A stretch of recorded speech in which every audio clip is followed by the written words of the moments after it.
سے لے کر اب تک بے شمار کتاب سماعت فرما چکے، لیکن میں اس موضوع سے ہٹ کر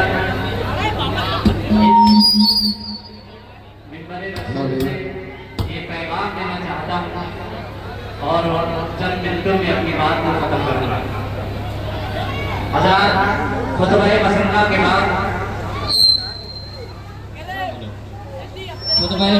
کے بعد میں نے جس آیت کریمہ کی تلاوت کرنے کا شرف حاصل کیا، میرا رب قرآن پاک میں ارشاد فرماتا ہے الا بذکر اللہ تطمئن القلوب، خبردار دلوں کا سکون صرف اور صرف اللہ تبارک و تعالیٰ کے ذکر سے ہی ہے۔ حضرات محترم، آج کے اس بابرکت موقع پر اسی آیت کریمہ کے تحت گفتگو کرنے کے لیے میں آپ حضرات کی بارگاہ میں حاضر آیا ہوں۔ اللہ تبارک و تعالیٰ کی بارگاہ میں دعا ہے کہ اللہ تعالیٰ حق بولنے، حق سننے اور حق پر عمل کرنے کی توفیق عطا فرمائے۔ قابل صد احترام بزرگوں اور دوستوں، کون نہیں جانتا کہ دور حاضرہ میں ہر انسان پریشان ہے۔ دنیاوی تفکرات اور سوچ و وچار نے ہر انسان کو گھیرے میں لے رکھا ہے۔ کوئی اس لیے پریشان ہے کہ اس کی مرضی کے مطابق مال و دولت نہیں ہے، رہنے کے لیے عمدہ مکان نہیں ہے، چلنے کے لیے بہترین سواری نہیں ہے، تو کوئی وہ ہے کہ جس کے پاس مال و دولت کی فراوانی ہے، سونا ہے، چاندی ہے، بنگلہ ہے، گاڑی ہے، رہنے کے لیے عمدہ مکان ہے، چلنے کے لیے بہترین سواری ہے، فیکٹری ہیں، کارخانے ہیں، گویا کہ بے حساب مال و دولت رکھتا ہے، مگر یہ شخص بھی پریشان حال رہتا ہے۔ حضرات محترم، یہ اس لیے پریشان رہتا ہے کہ کہیں اس کی تجارت اور بزنس میں نقصان نہ آ جائے۔ انکم ٹیکس والوں کا خوف اس کو ستا رہتا ہے، ہر وقت اس کو یہی فکر رہتی ہے کہ اپنے مال کی حفاظت کرے تو کیسے کرے۔ تو کوئی اس لیے پریشان رہتا ہے کہ اس کے پاس نہ بیٹا ہے نہ بیٹی ہے، بے اولاد ہے، تو کوئی اس لیے پریشان رہتا ہے کہ اس کے پاس بیٹا بھی ہے، بیٹی بھی ہے، صاحب اولاد ہے، لیکن اس کے پاس اتنا مال نہیں کہ جس سے وہ اپنی اولاد کی تمام ضروریات کو پورا کر سکے۔ تو کوئی اس لیے پریشان رہتا ہے کہ اس کے پاس بیٹا بھی ہے، بیٹی بھی ہے، صاحب اولاد ہے، اللہ تبارک و تعالیٰ نے اس کو مال و دولت بھی خوب عطا کیا ہے، لیکن وہ اپنی اولاد کی نافرمانیوں کی وجہ سے پریشان رہتا ہے۔ تو کوئی اس لیے پریشان رہتا ہے کہ اس کے پاس زیور تعلیم نہیں ہے، ایجوکیشن اور شکشا نہیں ہے، تو کوئی اس لیے پریشان رہتا ہے کہ اس کے پاس زیور تعلیم تو ہے، ایجوکیشن اور شکشا تو ہے، لیکن اچھی نوکری نہ مل پانے کی وجہ سے پریشان رہتا ہے۔ گویا کہ کس کس کی پریشانیوں کا ذکر کیا جائے حضرات محترم، ہر ایک شعبے زندگی میں لوگ پریشان ہیں، اور اس پریشانی کا حل تلاش کرنے کے لیے لوگ نہ جانے کیا کیا طریقے اپنا رہے ہیں۔ کوئی فرضی باباؤں کے چکر کاٹ رہا ہے، کوئی حکیموں، وکیلوں، ڈاکٹروں کے چکر کاٹ رہا ہے، تو کوئی تعویذ کرنے والے۔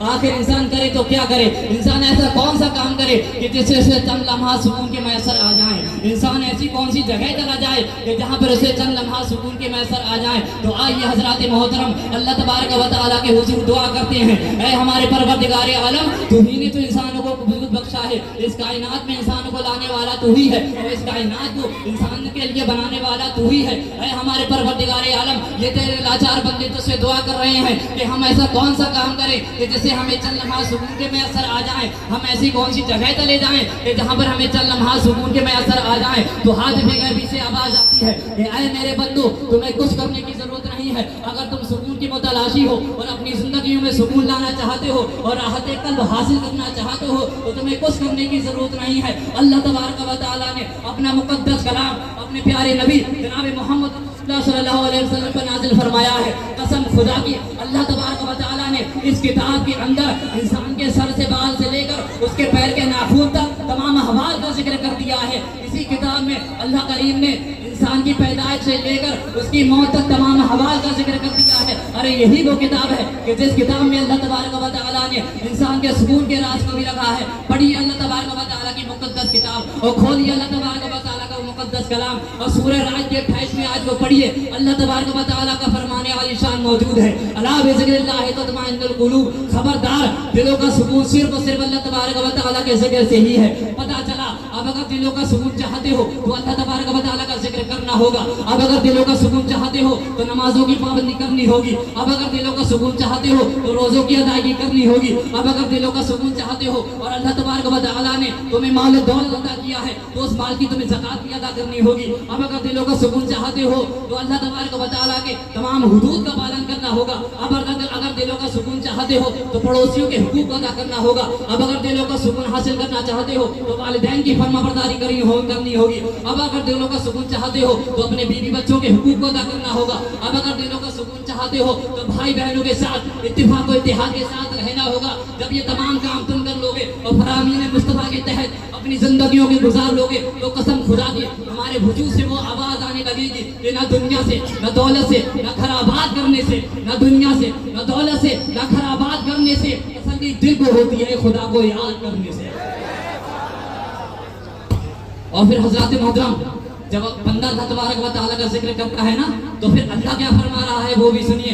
अल्लाह फरमा रहा है फज़कुरूनी अज़कुरकुम, तुम मेरा जिक्र करो मैं तुम्हारा जिक्र कर दूंगा। तुम अल्लाह तबारक व तआला का जिक्र ज़मीन में करोगे, अल्लाह तबारक व तआला तुम्हारा जिक्र फरिश्तों में आसमान में फरिश्तों की मौजूदगी में कर देगा। तुम अल्लाह तबारक व तआला का जिक्र तन्हाइयों में करोगे तो अल्लाह तबारक व तआला तुम्हारा जिक्र महफिलों में कर देगा। तुम अल्लाह तबारक व तआला को रो रो कर गिरगुज़ारी करके याद करोगे तो अल्लाह तबारक व तआला तुमको अपनी लुत्फ़ अता से याद करेगा। हज़रात मोहतरम मैंने एक बहुत बड़े स्कॉलर की ज़बानी ये कहते हुए सुना और ये बात मैं जुमे के खुतबे में पहले भी बयान कर चुका हूँ और आज फिर बयान कर रहा हूँ कि आप अपनी ज़िंदगियों का मुहासबा कीजिए कि आप अपनी ज़िंदगियों का कितना वक्त अपने अल्लाह तबारक व तआला के लिए दे रहे हैं। हज़रात मोहतरम अपनी ज़िंदगियों को ज़रा कैलकुलेट कीजिए और हिसाब लगाइए अपनी ज़िंदगियों का कि आप अगर 24 घंटे के अंदर 8 घंटे सो रहे हैं तो गोया कि आप 1/3 वक्त सोने में निकाल रहे हैं।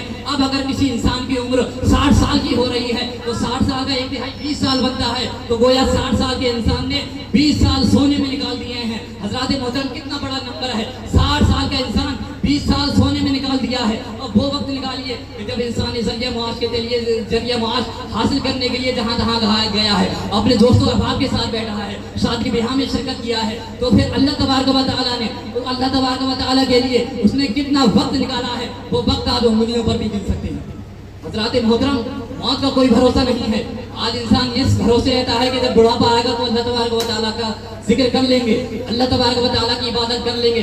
मुझे बताएं, आप मुहासबा करें अपने अंदर और अपने समाज के अंदर देखें कि आपको कितने बूढ़े नजर आ रहे हैं, कितने बूढ़े आपको नजर आ रहे हैं। और इंसान बहुत खुशनसीब है इस दौर में वो इंसान जो बुढ़ापे की दहलीज तक पहुंच रहा है, वरना इंसान बुढ़ापे तक पहुंच ही नहीं रहा है, जवानी में जिसका इंतकाल हो जा रहा है। हज़रात मोहतरम इस इंतजार में मत रहिए कि जब बुढ़ापा आएगा तो अल्लाह तबारक व तआला की इबादत कर लेंगे। नहीं, जो भी मौका आपको मिल रहा है अल्लाह की इबादत करनी होगी। गालिबन हज़रत उमर रज़ी अल्लाह तआला अन्हु या हज़रत अली रज़ी अल्लाह तआला अन्हु का कौल है, आप फरमाते हैं कि जब मैं नमाज पढ़ रहा हूँ और एक जानिब सलाम फेरूं तो मुझे अपनी जिंदगी का वो भी भरोसा नहीं है कि मैं दूसरी जानिब सलाम फेर पाऊंगा कि नहीं फेर पाऊंगा। हज़रात मोहतरम कितने बड़े ये लोग हैं और कितनी बड़ी बात करके चले गए। हज़रत अली, हज़रत उमर रज़ी अल्लाह तआला अन्हु ये वो लोग हैं जिनके ताल्लुक से मेरे नबी सल्लल्लाहु तआला अलैहि वसल्लम ने इनकी जिंदगियों में इनको जन्नत की बशारत दे दी थी, लेकिन किस कदर खौफ रख रहे हैं। हज़रात मोहतरम आज इंसान इस सोच में है कि जब बुढ़ापा आ जाएगा तो अल्लाह की इबादत कर लेंगे। नहीं नहीं हज़रात मोहतरम, ये वो दौर चल रहा है कि इंसान को चारपाई पे लेटने का मौका भी नहीं मिल रहा है और चारपाई से जाने से पहले इंसान का इंतकाल हो जा रहा है। हज़रात मोहतरम ये चंद बातें मैंने आपके सामने अर्ज की हैं, कोशिश करिए इन पर अमल करने की और अल्लाह तबारक व तआला से दुआ कीजिए कि अल्लाह तबारक व तआला नेक सोबत इख्तियार करने का मौका अता फरमाए और अपना वक्त ज़्यादा से ज़्यादा अल्लाह तबारक व तआला की याद में गुजारिए। जुलूस मोहम्मदी में आपने शिरकत की है, बड़े काबिल मुबारकबाद हैं आप लोग, लेकिन हज़रात मोहतरम इस जुलूस मोहम्मदी के साथ आप पर नमाज भी फर्ज है, नमाज भी आपको पढ़नी होगी। सिर्फ जुलूस मोहम्मदी से काम नहीं चलेगा। जिस नबी की ठंडक आँख हो, जिस नबी की आंखों की ठंडक नमाज हो, उस नमाज को छोड़कर आप जुलूस मोहम्मदी का हक अदा नहीं कर सकते। आपको नमाज पढ़नी होगी, हर हाल में पढ़नी होगी। हज़रात मोहतरम ये चंद बातें थी जो मैं आज इस स्टेज से, इस बाबरकत स्टेज से आप तक पहुंचानी चाहिए। एक मैसेज आपको दिया। अल्लाह तबारक की बारगाह में दुआ है कि अल्लाह तबारक व तआला इन तमाम बातों पर सबसे पहले मुझे अमल करने की तौफीक अता फरमाए, आपको भी अमल करने की तौफीक अता फरमाए। वाखिर दवाना अल्हम्दुलिल्लाहि रब्बिल आलमीन। अस्सलामु अलैकुम व रहमतुल्लाह।